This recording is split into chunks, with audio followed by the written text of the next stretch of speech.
ओम सर्वमंगल मांगल्ये शिवे सर्वार्थ साधिके शरण्याय त्र्यंबके गौरी नारायणी नमोस्तुते।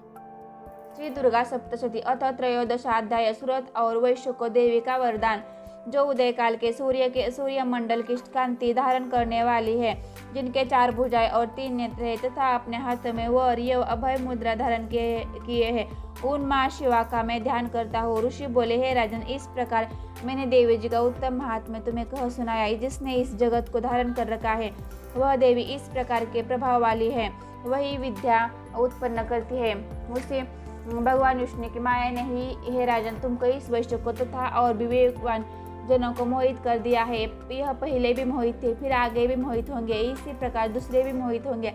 इसलिए हे महाराज, उस परमेश्वरी की शरण में जाओ, क्योंकि वही देवी इस प्रकार आराधित होकर मनुष्य को भोग, स्वर्ग एवं मोक्ष आदि प्रदान किया करती है। मार्कंडेय जी बोले, इस प्रकार ऋषि के वचन सुनकर उस राजा सूरत ने प्रशंसित व्रतों का पालन करने वाले महामाग मेधा महर्षि जी को प्रणाम किया। वह राजा मंगलदायक राज्य के छीन जाने पर बहुत ही खिन्न हो चुका था।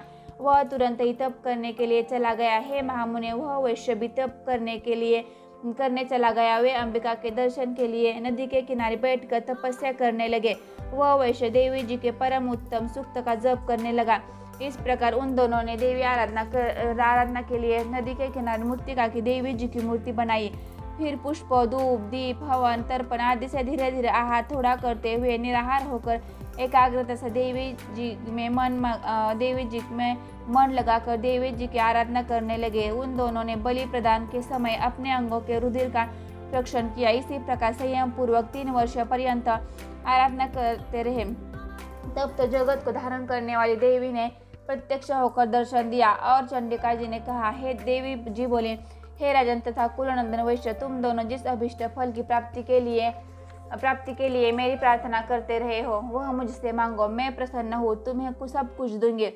मार्कंडेय जी बोले, तब राजा ने तो दूसरे जन्म के लिए अक्षय रहने वाला राज्य मांगा और इस जन्म में शत्रु सेना को बलपूर्वक नाश करके फिर अपने राज्य की प्राप्ति का वर मांगा।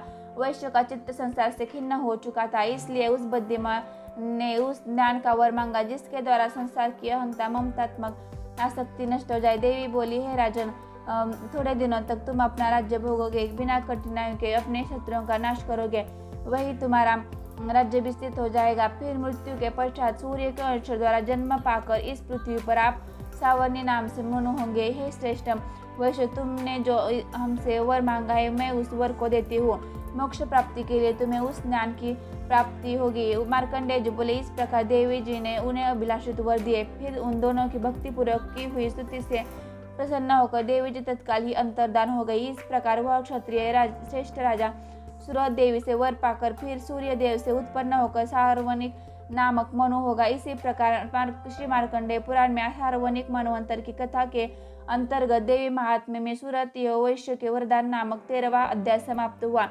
इति श्री मार्कंडेय पुराणे सार्वनिक मनवंतर देवी महात्म्य सूरत वैश्य वर प्रदान नाम 13 अध्याय।